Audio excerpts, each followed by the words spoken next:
Hello बच्चों, कैसे हैं आप। माई सेल्फ धर्मेंद्र शर्मा और हम पढ़ रहे हैं फिजिक्स हमारे यूट्यूब चैनल कॉन्सेप्ट विद के सर पे। तो मैंने आपको last time per unit, system of unit, dimension, dimensional equation, इनके बारे में थ्योरेटिकल जानकारी दी थी। अब किस तरीके के क्वेश्चंस हमारे कॉम्पिटिशन्स एग्जाम में आते हैं उन पर हम डिस्कस करेंगे। तो आप बोर्ड पर देख पा रहे हैं हमारे पास ये क्वेश्चन है जो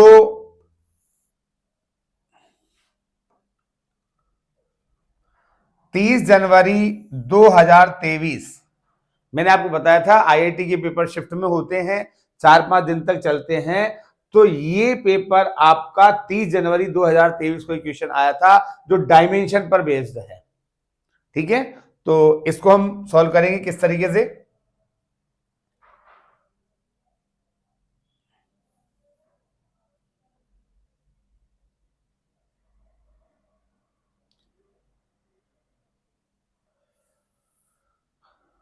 यहां आप देखें, ये मैंने इस क्वेश्चंस को साइड में रख दिया है और आप देख पा रहे हैं इसमें आपको ये क्वेश्चन दिया है, electric field in a certain region is given by this.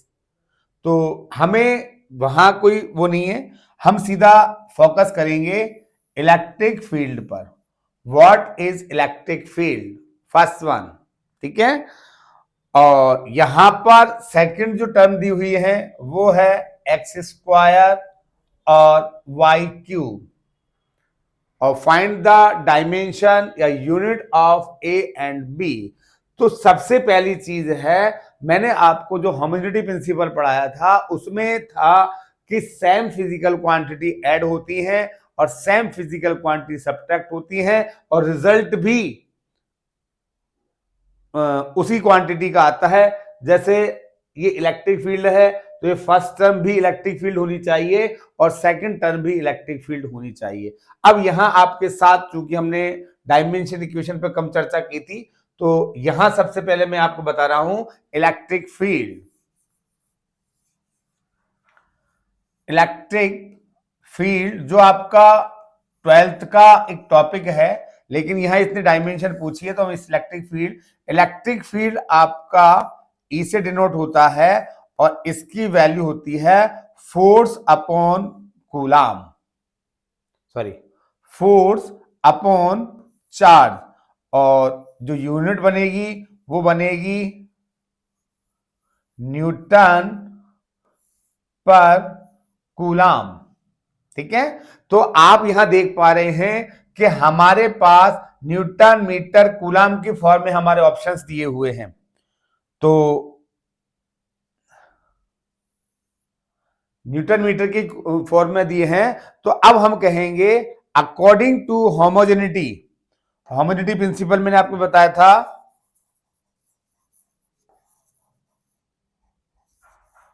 Homogeneity principal में क्या होगा, होमोजेनिटी प्रिंसिपल बताता है कि अगर आपका a upon x square b upon y cube के साथ ऐड हो रहा है तो a अपॉन एक्स स्क्वायर भी आपका e होना चाहिए और b upon y square also e, because same physical quantity subtract और एडेड। तो एक ही डायमेंशन, अगर एक ही यूनिट अगर हम यहां से देख पा रहे हैं तो एक का यूनिट हमें मिलेगा e इंटू एक्स स्क्वायर। ई का यूनिट मैंने आपको बता दिया न्यूटन पर कूलाम, न्यूटन अपॉन कूलाम, और x आपका हो जाएगा मीटर स्क्वायर। सेम एज आपको यहां मिलेगा ये b equals to E y cube, तो e हो जाएगा आपका न्यूटन पर coulomb into metre cube. Then हमारा ए का यूनिट क्या बन पा रहा है, newton metre square upon coulomb inverse. देखें आप, newton metre square coulomb inverse, this is unit of A and newton metre square upon coulomb inverse, this is unit of B, then our answer is option B हमारा answer सही हो जाएगा। ठीक है, तो बहुत ज्यादा आपको लेबर करने की जरूरत नहीं है, लेकिन आपको जो भी फिजिकल क्वांटिटी दी गई है उनका फॉर्मूला याद होना चाहिए, और फॉर्मूला याद रटने से याद नहीं होगा, फॉर्मूले को आप बार बार तैयार करें तो वो आपको मिलेगा। ये चूंकि आपके क्लास 12th में फर्स्ट चैप्टर है वहां पर आता है, और आफ्टर 12th ही आप आईआईटी का एग्जाम देंगे तो डजेंट मैटर। सेकंड जो क्वेश्चन है आपका,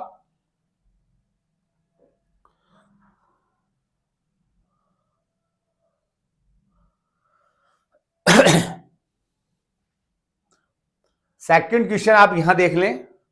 आपको ये प्लांक कांस्टेंट मैंने बताया था आपको, और कॉफिशिएंट ऑफ विस्कोसिटी भी मैं आपको बता चुका हूं।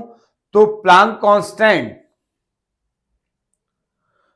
कांस्टेंट जो हमने निकाला था E equals to h nu, then energy m1 L2 T minus 2 equals to Planck constant, और ये frequency time inverse, then dimension of Planck constant is m1 L2 T minus 3। तो हम देखते हैं हमारे ऑप्शन में, अगर हमें डायरेक्ट मिल जाता है m1 L2 T माइनस 3, देखो प्लांक कांस्टेंट की जो यूनिट है m1 L2 sorry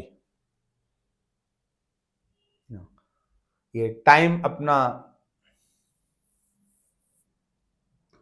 m1 L2 T minus 2 और टाइम इनवर्स इधर आया equals to h, then m1 L2 T, अब यहां पर माइनस 2 है या 1 है तो minus 1, this is Planck constant. तो आप देखें यहां पर अपने m1 L2 T minus 1, m1 L2 T minus 1, तो प्लांक कांस्टेंट B सेकंड के साथ है। तो हम देख पा रहे हैं B हमारा सेकंड के साथ भी है, सेकंड के साथ भी है, सेकंड के साथ भी है। तो एक और देखते हैं अपन, विस्कोसिटी कॉएफिशिएंट जो हमने निकाला था,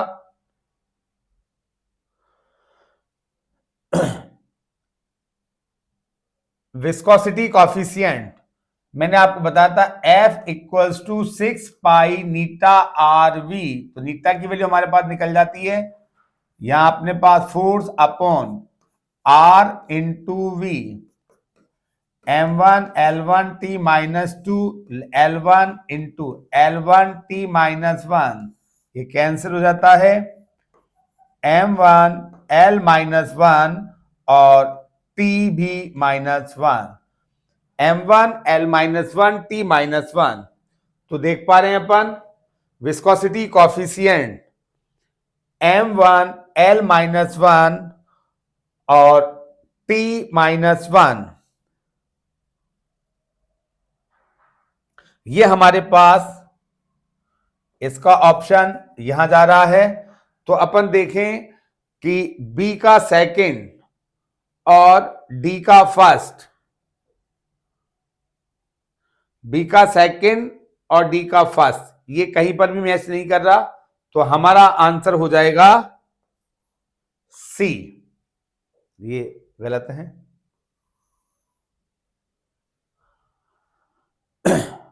viscosity coefficient m1 L minus T minus 1, तो D का 4। तो इस तरीके से हमारा जो आंसर होगा B का सेकंड और D का फर्स्ट, ये ऑप्शन केवल यहां मिल रहा है आपको, B का सेकंड D का फर्स्ट, B का सेकंड, ठीक है, D का फर्स्ट। तो इस तरीके से अगर आपको यहां पर कहीं ऑप्शन की फॉर्म में ज्यादा वैल्यूज दे हैं तो हमें हर एक की कैलकुलेट करने की रिक्वायरमेंट नहीं होती, किन्हीं दो को टिक किया और हम वैल्यू निकाल देते हैं। इसी तरीके से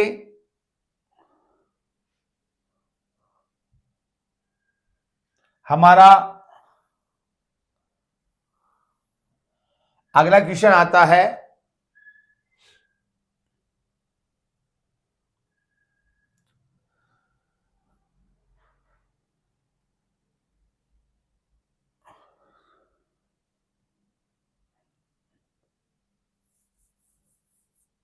if E and H represent the intensity of electric field,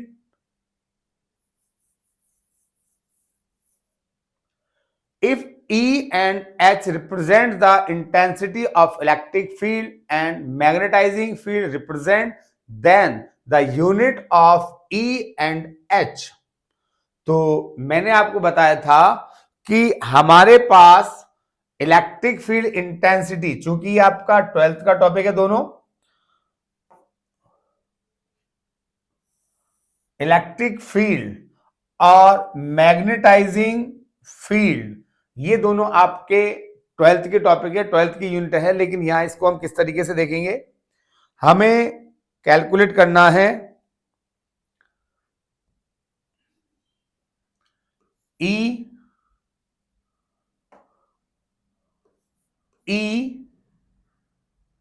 upon H। तो यहां पर E मैंने आपको बताया था, E चूंकि हमने एक बार पढ़ लिया है, न्यूटन पर कूलाम, ये हमारे पास इलेक्ट्रिक फील्ड होगा और H को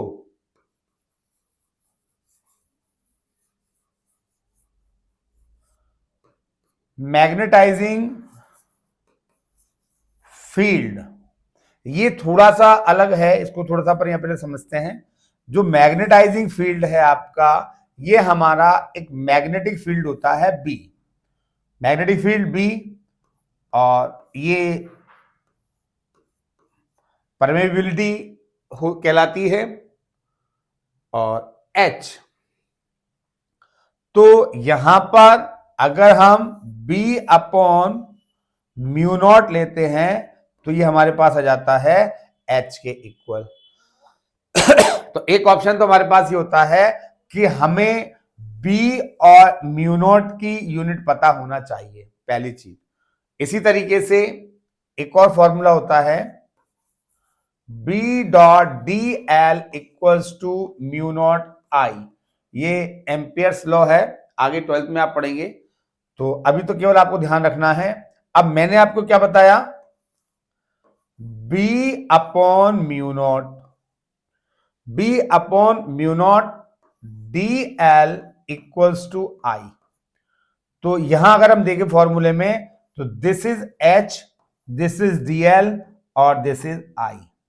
तो एच की वैल्यू मेरे पास हमारे उसमें आ जाएगी एल, ये डी एल कह रहे हैं। तो this is ampere upon metre. Direct आप इससे याद रखें। ये चूंकि मैं पहले आपको डायमेंशन जो 12th से रिलेटेड है वो 12th में बताता, और जो 11th से रिलेटेड है उनको 11th में हम डिस्कस करते। लेकिन मेरा मानना यह है कि 12th की जैसे आपने डायमेंशन पढ़ा, अब डायमेंशन पढ़ने के साथ आपको ऑल ओवर डायमेंशन इक्वेशन किस तरीके से कंपटीशन एग्जाम्स में आती हैं उनकी जानकारी भी हमें होनी चाहिए। तो धीरे धीरे आप तो डायरेक्ट याद रखेंगे, अगर मैग्नेटाइजिंग फील्ड आता है तो मैग्नेटाइजिंग फील्ड एच के हमारे पास आ जाएगा यूनिट एम्पियर पर मीटर, और तो यहां मैं यूनिट रख दूंगा एम्पियर पर मीटर। अब मैं इसको सॉल्व करता हूं, देखो आप, newton into metre, coulomb into ampere. ठीक है, तो यहां आपको क्या मिल रहा है, हमारे जो ऑप्शंस हैं उन ऑप्शंस में अपन देखते हैं हमें यहां पर जूल जो कि न्यूटन इंटू मीटर होता है, नहीं होगा। न्यूटन भी हमारा नहीं होगा। अब हमारे पास यहां पर दो ऑप्शंस हैं, ओम और मो। ओम रेजिस्टेंस का है और मो कंडक्टिविटी का है। तो चलते हैं अपन एक बार फिर इन दो ऑप्शंस में से लेने के लिए। एक और यहां पर आपको मिलता है न्यूटन पर कूलाम एम्पियर। तो यहां से जूल तो आपका खत्म हो गया, जूल आएगा ही नहीं। मो और ओम्स में देखना है। अब यहां एक और हम देखते हैं resistance, R equals to V upon I. ये आपने 10th क्लास में पढ़ा है। और जो वोल्ट होता है, अगर आप डायरेक्ट इलेक्ट्रिक फील्ड के केस में जा रहे हैं, या वोल्ट को हम लिखते हैं volt equals to work upon charge. तो देखो आप, वर्क को हम क्या लिख पा रहे हैं, newton into metre upon charge. तो newton into metre upon charge, this is volt upon ampere equals to ohm. तो हमारा जो आंसर हो जाएगा वो हो जाएगा ओम। तो इसमें जो आंसर है हमारा वो हो जाएगा ओम। सी ऑप्शन इसमें करेक्ट होगा।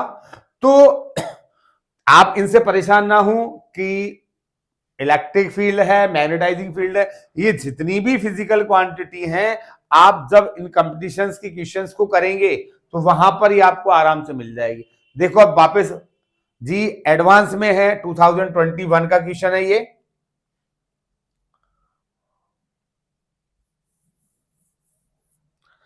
इसने दिया हुआ है a physical quantity S is defined as S equals to E cross B upon mu naught, where E is electric field, B magnetic field, mu naught जो मैंने आपको बताया था परमेबिलिटी,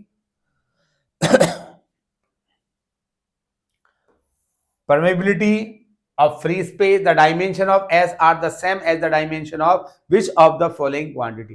तो हमें देखना है E into B upon mu naught. अभी जस्ट मैं आपको बता के निपटा हूं, यहां पर हमने देखा था B, देखो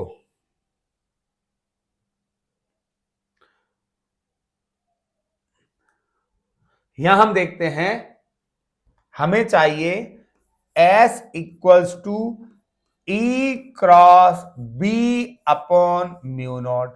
इट्स अ वेरी सिंपल। अभी हमने देखा था B upon mu naught, this is H.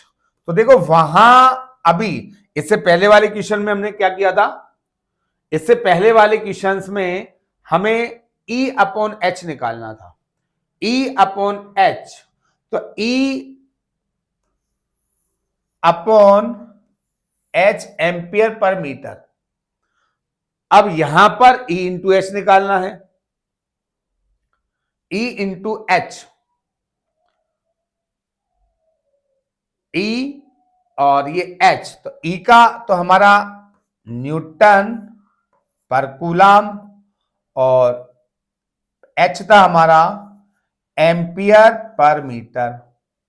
अब यहां देखो आप, चूंकि यहां पर जो एम्पियर और कूलाम अपोजिट में है, तो कूलाम को मैं क्या लिख सकता हूं, coulomb equals to Q equals to sorry I equals to Q upon T, then Q equals to I T, means coulomb equals to ampere into second. तो कूलाम को ampere into second into ampere upon metre. Ampere से ampere आपका cancel हो जाता है, हमें मिल रहा है न्यूटन अपॉन सेकेंड और अपॉन में मीटर। देखो हमारा कौन सा आंसर होगा इसमें, newton second into metre.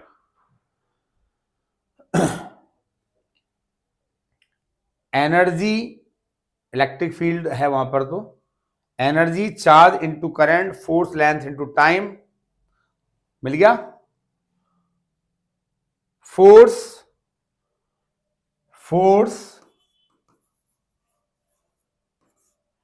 Time into length. तो इसमें हमारा जो ऑप्शन है, ये option force length into time, जो आपका जी एडवांस 2021 में आया हुआ क्वेश्चन है। तो आप देख पा रहे हैं कि अगर हम थोड़ी सी जो 11th और 12th की ऑल ओवर फिजिकल क्वांटिटीज हैं, अगर उनको हम थोड़ा सा लर्न कर लेते हैं, उनकी प्रैक्टिस कर लेते हैं, तो इजी गोइंग हम इस तरीके के क्वेश्चंस को हम सॉल्व कर सकते हैं। नेक्स्ट क्वेश्चन देखेंगे आप। ये मैंने आपको कल बताया था, the density of a material is 128 kilogram पर metre cube in certain unit in which, किसी सर्टेन यूनिट में unit of length 25 centimetre, unit of mass 50 gram था। तो हमारा इसमें जो आंसर आया था वो आया था 40। एक बार और देख लेते हैं इसको दोबारा। आपसे कहा गया है कि आपको डेंसिटी दी गई है 128 किलोग्राम पर metre cube, this in MKS, and we find the value in gram पर सेंटीमीटर क्यूब। हम फाइंड करना चाहते हैं मैग्नीट्यूड N2 इन ग्राम पर सेंटीमीटर क्यूब, बट उसने कहा है कि जो 1 यूनिट है वो मास के लिए 50 ग्राम है और लेंथ के लिए 1 यूनिट 25 सेंटीमीटर है, 25 सेंटीमीटर। तो हमारा जो फॉर्मूला है वो क्या है, N2 equals to N1 mass in MKS, mass in CGS, dimension हमें इसको मिलेगा। तो अगर हम यहां डायमेंशन देखेंगे M1 L minus 3 T0, now this is A and this is B। तो डायमेंशन A हो गया, same as length upon length MKS and CGS minus 3। अब आपसे उसने कहा है N1 128 था आपका, मास जो मास दिया हुआ है वो 1000 ग्राम, क्योंकि किलोग्राम में आप लिखोगे इसको, या चलो ठीक है, वहां चूंकि कंपटीशन में आपको कम टाइम में सॉल्व करना है। और ये आपका 50 ग्राम, सेम एज लेंथ आपको मीटर में है और ये लेंथ आपको उसने दी हुई है 25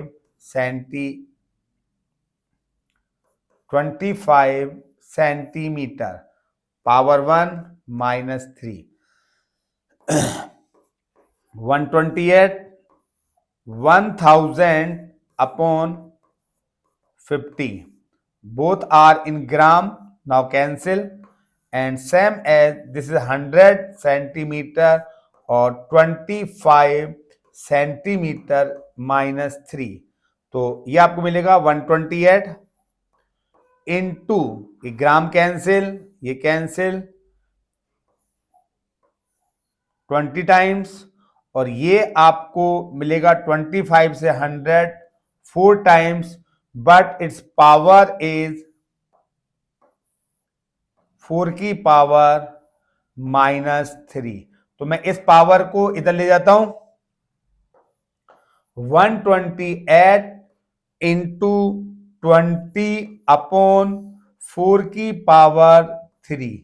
तो 4 की पावर 3 है वो कितना बन जाएगा 64। 64 से 2 टाइम्स कैंसिल हो जाएगा, हमारा वैल्यू आ जाएगी 40। तो जब हमें दिया था the density of a material in SI unit is this in certain in which the unit of length is 25 centimeter and the unit of mass 50, numerical value of density in the of the material is, तो हमारा answer हो जाएगा 40। ठीक है, तो ऐसे ही और questions अपन देखते हैं।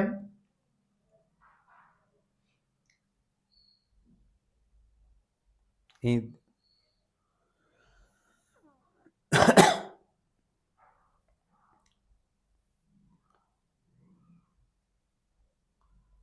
ये आप देखें, हमारे पास 5 क्वेश्चन हमने कर लिए हैं। ये 2-3 क्वेश्चंस और हैं इस तरीके के, वो देखते हैं पहले।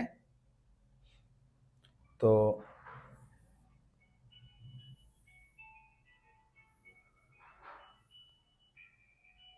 यहां देखेंगे आप, the dimension formula of latent, the dimensional formula of latent heat is. अब ये लेटेंट हीट आपके चैप्टर नंबर 11th में ही आएगा। लेटेंट हीट एक तरीके का हीट है, Q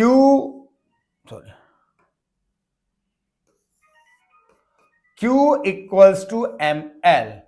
किसी भी m मास पार्टिकल को कितनी हीट दी जाए कि इसका स्टेट चेंज हो जाए। आपने 3 स्टेट्स पढ़ी हुई हैं, solid,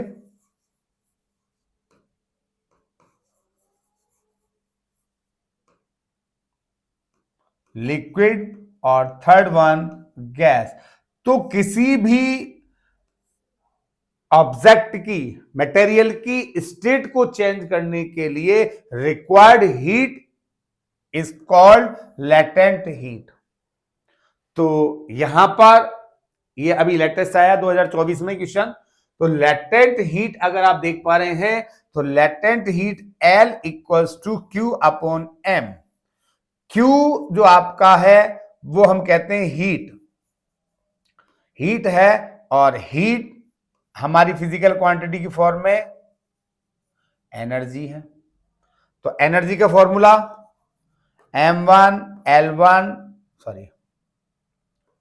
m1L2T-2। This is energy या डायमेंशन ऑफ हीट और मास m1। तो हमें यहां मिल पा रहा है m0L2T-2 m0L2T-2। This is dimension of latent heat. ठीक है, तो बहुत इजी क्वेश्चंस मिलते हैं आपको। देखो ये वापस आ गया, इफ एप्सिलॉन नॉट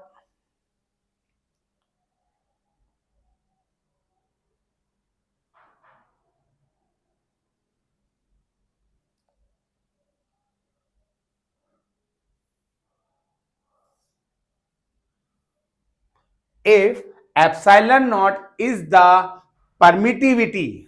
2 क्वेश्चन थे आपके, मतलब 2 हमने फिजिकल क्वांटिटी देखी है, परमेबिलिटी और epsilon not permittivity.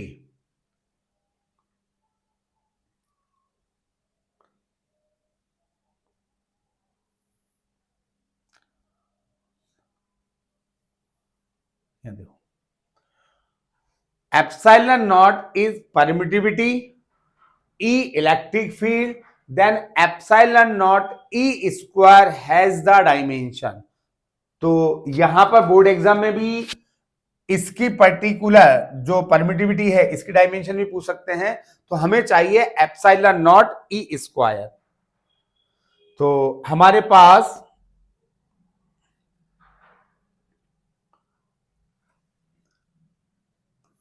Epsilon not E square का डायमेंशन और दोनों यूनिट अपन दिखेंगे। उससे पहले मैं आपको, जैसे मैंने आपको बताया है कि इलेक्ट्रिक फील्ड जो होता है वो हमारे पास न्यूटन पर कूलम, ये हमारे इलेक्ट्रिक फील्ड। और इसकी अब मैं डायमेंशन अगर निकालना चाहूं, m1L1T-2 upon A1T1, then m1L1T-3A-1। ये आपकी इलेक्ट्रिक फील्ड की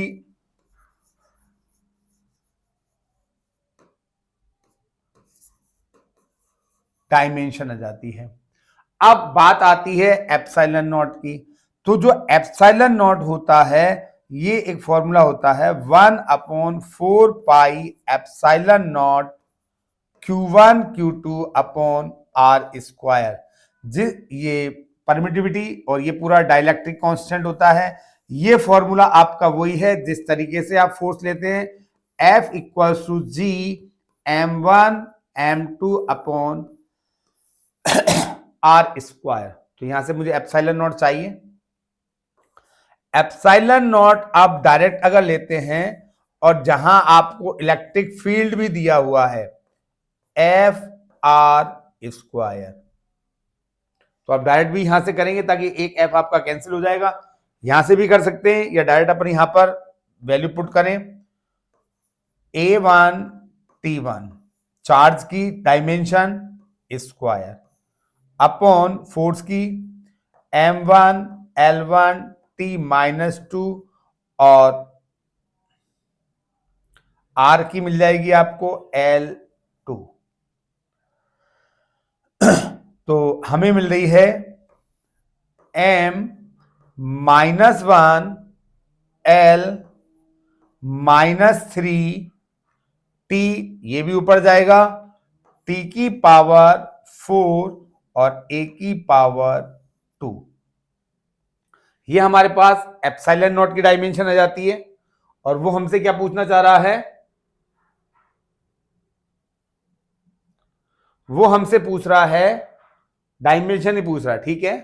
तो dimension of epsilon not E square, तो एप्सिलॉन नॉट की हमारे पास आ रही है M-1 L-3 T4 A2 और E की आ रही है हमारे पास M1 L1 T-3 A-1 का होल स्क्वायर ट्वाइस फॉर्म में। तो आप देखो अब यहां पर M की एग्जैक्ट कितनी हो जाएगी, M की पावर यहां पर होगी +2, यहां 1, M की पावर 1 मिल जाएगी। L की पावर यहां पर -3 है और L की पावर 2 है, तो यहां में मिल जाएगी L की पावर -1। यहां T की पावर 4 है और यहां 3 2 जा 6, तो यहां पे T की पावर मिल जाएगी हमें -2 और A आपका कैंसिल हो जाएगा, A की पावर 2 और A की पावर M1 L-1 T-2। देखिए हमारे पास M1 L-1 T-2, M1 L-1 T-2। ये अप्रैल 2024 का आया हुआ पेपर है। 8 अप्रैल 2024 सेकंड शिफ्ट में पेपर था। तो M1 L-1 T-2। इसी तरीके के भी क्वेश्चंस यहां पर आ जाते हैं। इसको देखें आप, dimension of specific heat is L2 T-2 K-1। ये हमारा फर्स्ट स्टेटमेंट है। और सेकंड स्टेटमेंट वो कहता है dimension of gas constant is this. तो यहां ये आपकी स्पेसिफिक हीट,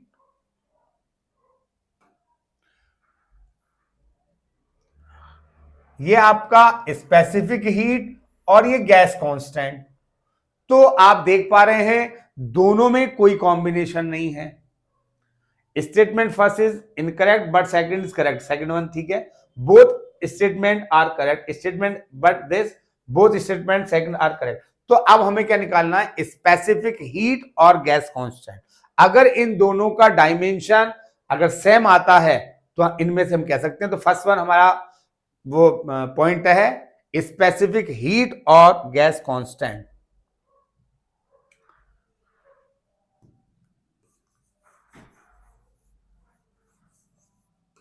स्पेसिफिक हीट और दूसरा है गैस कांस्टेंट। ये भी हम 11th क्लास में ही चैप्टर नंबर 12 में पढ़ेंगे। हम ये बताना, मतलब मैं आपको ये बताना चाह रहा हूं कि आपका जो यूनिट एंड डायमेंशन है, ये यूनिट एंड डायमेंशन 11 12 दोनों में है, और इसमें से हर शिफ्ट में और हर एग्जाम में क्वेश्चन पूछे जाते हैं। It's very important. Specific heat जो होता है वो एम एस डेल्टा टी, जिस तरीके से मैंने आपको भी लेटेंट हीट के बारे में बताया था, लेटेंट हीट किसी भी ऑब्जेक्ट की जो मास है, हीट पर यूनिट मास, जो क्या करता है, heat required heat to change state of any material. यहां पर ये हीट, ये क्या कर रहा है, टेम्परेचर को चेंज कर रहा है। तो मुझे स्पेसिफिक हीट चाहिए, S equals to Q upon M into delta T, where delta T change in temperature. तो this is energy,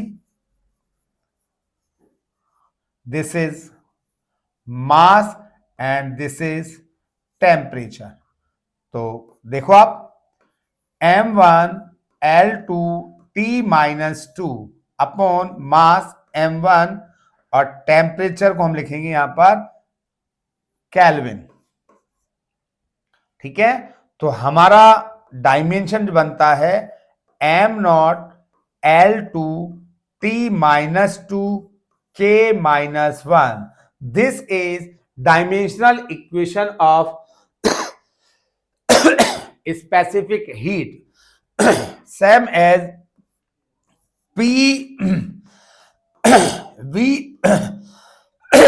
equals to RT, then where R is gas constant, P is pressure, V volume और T temperature। Pressure का M1 L minus 1 T minus 2, because pressure equals to force upon area. Force मिल रहा है आपको M1 L1 T minus 2, और area मिल रहा है L2।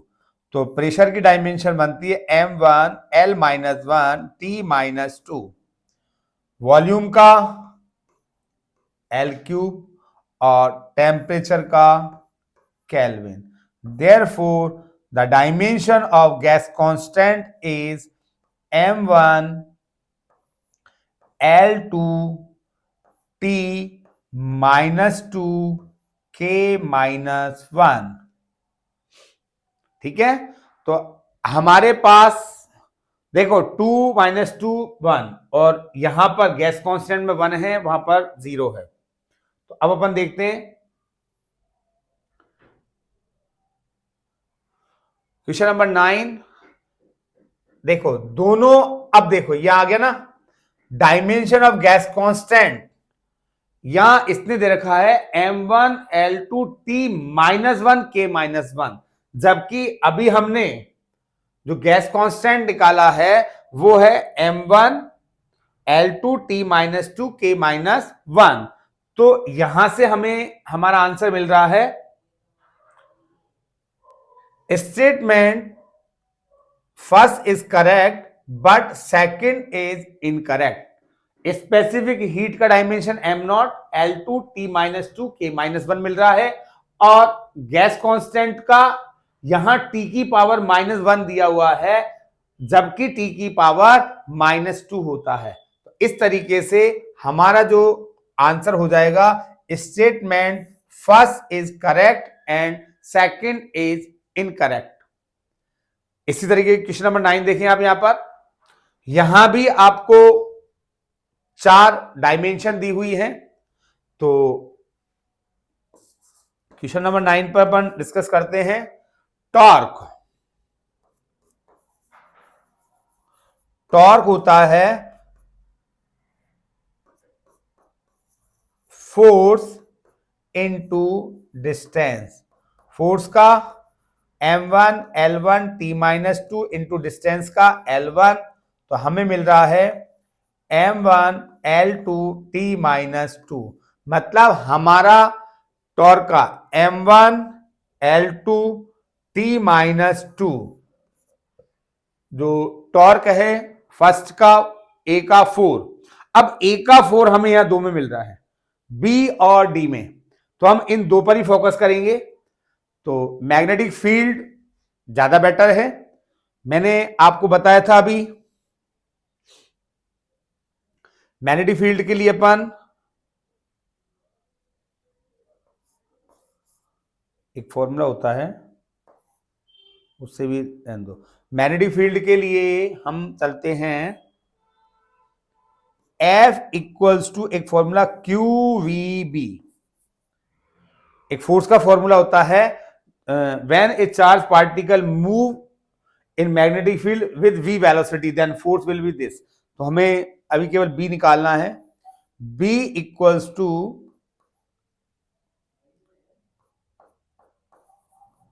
Force upon charge into velocity. देखो आप यहां पर m1 L1 T माइनस 2, और यहां पर चार्ज है A1 T1, velocity L1 T minus 1, T minus 1। तो देखो क्या यूनिट बन रहा है हमारे पास मैग्नेटिक फील्ड का, M 1 टाइम मिल रहा है। L की अगर हम बात करते हैं तो L हमारा कैंसिल हो रहा है, और ये TB -1 + 1 ये भी कैंसिल हो रहा है। L0 T minus 2 A minus 1। देखो तो हमारा ऑप्शन मैग्नेटिक फील्ड का ऑप्शन क्या आ रहा है, M1 T2 T minus 2 A minus 1, M1 L0, ये रहा third option, M1 L0 T minus 2 A minus 1। तो A ऑप्शन में तो है A का 4 और B का थर्ड, A का 4 और B का थर्ड, तो हमारा आंसर हो जाएगा B। तो इस तरीके से कई आप जो फिजिकल क्वांटिटीज हैं उनसे डायमेंशनल इक्वेशन, उनके फॉर्मूले और उन पर बेस्ड इस तरीके के क्वेश्चंस आप देख पा रहे हैं। ऐसे ही क्वेश्चंस को हम और सॉल्व करेंगे हमारे चैनल कॉन्सेप्ट विद के एस सर के साथ। आप जुड़े रही हैं। Thank you.